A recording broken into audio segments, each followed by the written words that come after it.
dia da competição, eu não estava em casa. Eu estava na casa do Aurélio, né? Junto com o pai, assistindo televisão. Então, eu gritei, agora, né?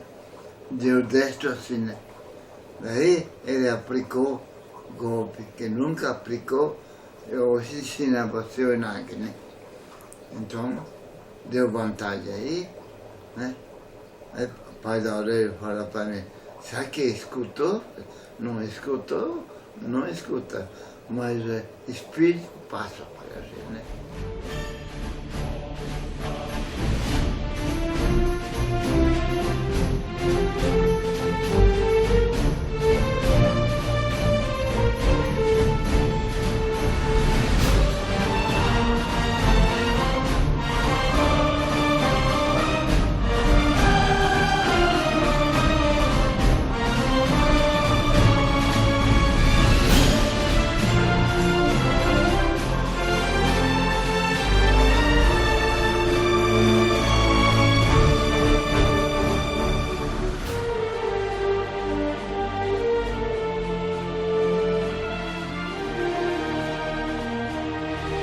Em 1983, nós participamos, foi nosso terceiro campeonato internacional, no Campeonato Mundial Júnior, em Porto Rico.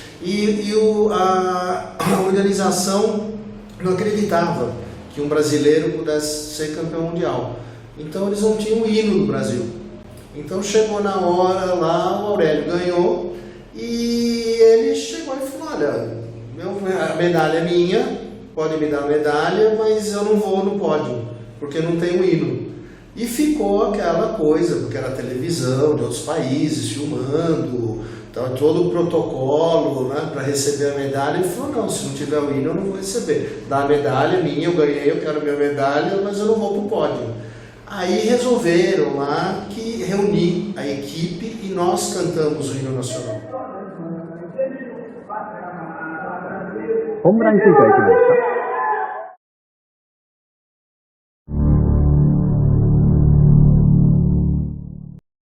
Em 84, 88, esse ciclo olímpico, o Aurélio cresceu muito, né? Ele saiu de júnior para sênior e aí cresceu muito no cenário mundial, participou de todos os circuitos, medalhou em todas as competições internacionais. Mas acho que o que fez o Aurélio diferente foi que ele não se contentou com a medalha de ouro em 88. Depois de 88, ele continuou treinando, continuou competindo, continuou se desenvolvendo. Acho que foi a não acomodação depois de 88 que fez o Aurélio ser o atleta que ele é hoje.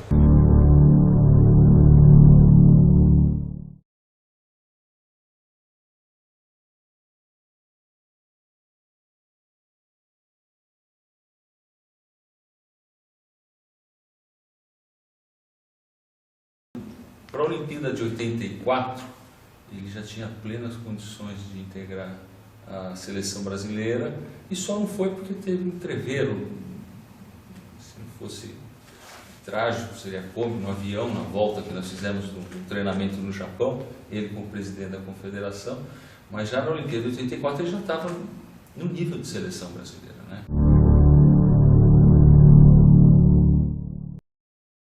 Olha, a conquista do Aurélio, da medalha de ouro em 88 em Seul, foi o divisor de águas para o judô brasileiro.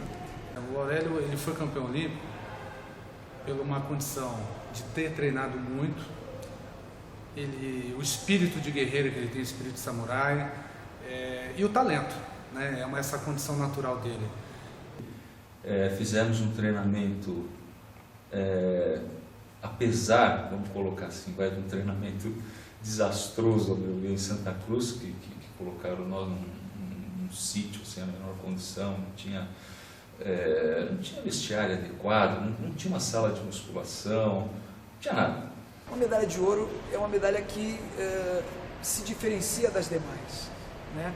E foi o momento em que nós, atletas, começamos a acreditar que uma conquista daquele tamanho era possível.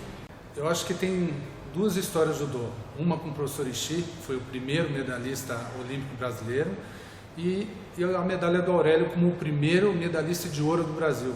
Então você vê que apesar de tudo isso, de toda essa dificuldade, né, você tira um atleta lá em Santa Cruz, sem condições nenhuma, joga ele numa Olimpíada e ele traz a medalha de ouro. Depois, quando a Aurélio foi, em 88, ele veio despedir para ir no Seul, né, Olimpíada. Então eu falei para ele, né, vai firme. Na minha quintal tinha plantado um pedacinho de cenoura. Daí eu arranquei cenoura, lavei no torneiro, come isso aqui que dá medalha, por exemplo. Daí ele comeu, sabe? Daí eu arranquei mais um, ficou maior, né? Come isso aqui que dá medalha ouro, né? Ele acreditou e comeu, né? Tudo, né? Agora você dá sorte, para brincadeira, né? Deu sorte, viu?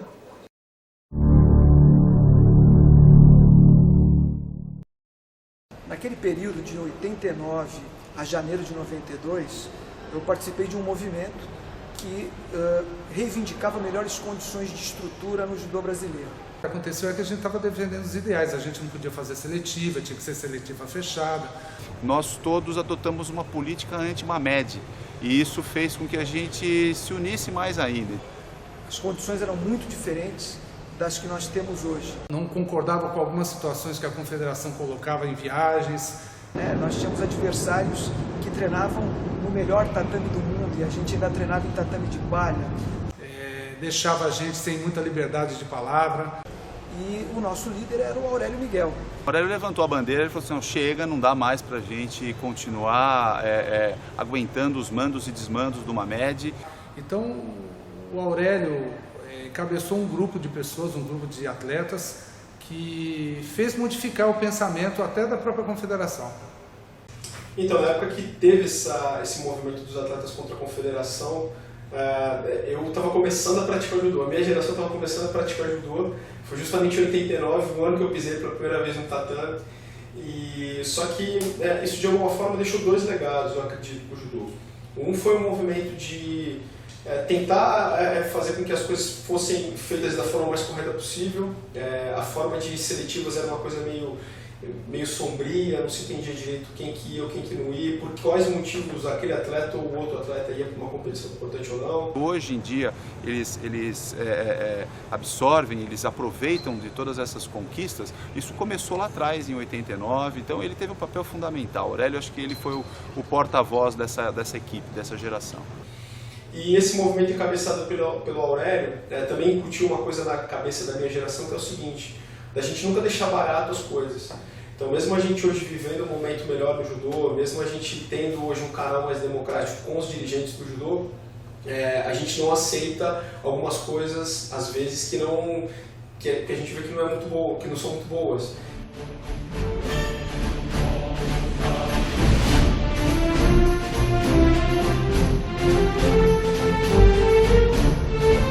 Já era talento. Quem olhava para ele pela determinação dele, por tudo que ele vinha fazendo nos tatames, treinando, competindo, a gente tinha certeza que ele ia chegar onde chegou, na medalha olímpica.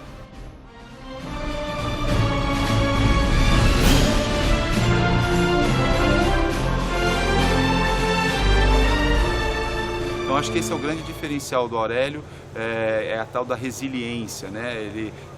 Se não acabou bem é porque ainda não acabou. Então ele nunca se abatia com um adversário mais forte, ou com títulos, ou com situações adversas. Esse é o grande diferencial que a gente pôde aprender com a convivência com o Aurélio.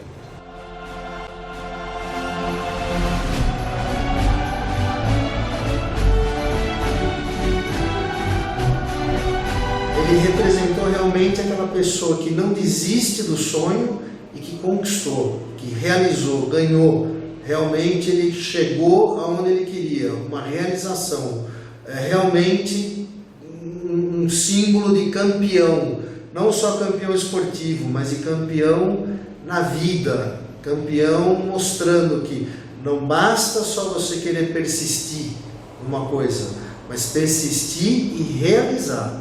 Foi o que eu acho que representa ele, o sucesso.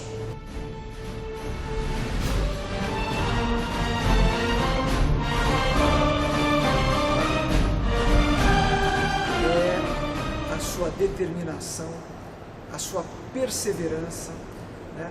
O seu equilíbrio emocional. O Aurélio é um cara que acredita naquilo que faz e faz com paixão, né? E por isso que ele vai até o final, até o último segundo do combate.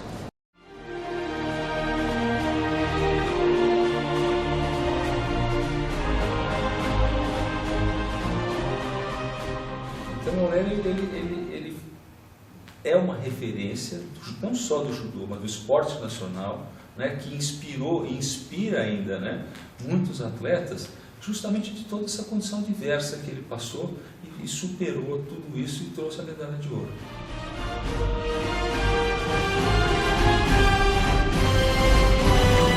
Ele é um imã de amizade, de bondade, é uma pessoa muito boa, muito querida, ele gosta de fazer o bem a todos, a estar presente na vida de cada amigo. A barreira do impossível ficou para trás por causa dele.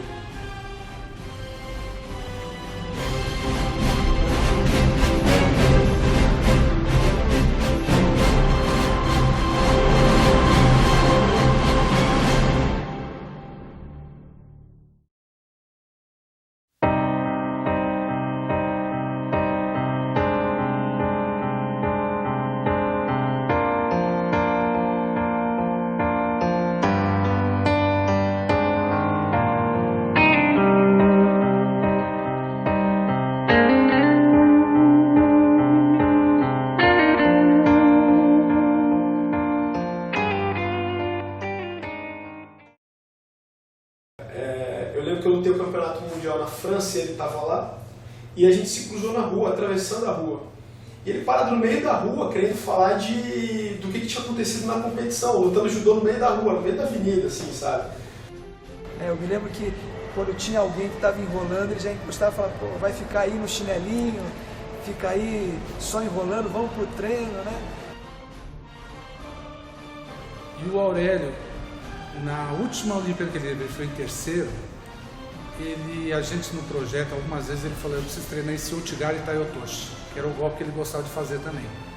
E isso aconteceu, depois de 4 anos, na Olimpíada, ele fez o Outigari Taiotoshi e jogou de volta.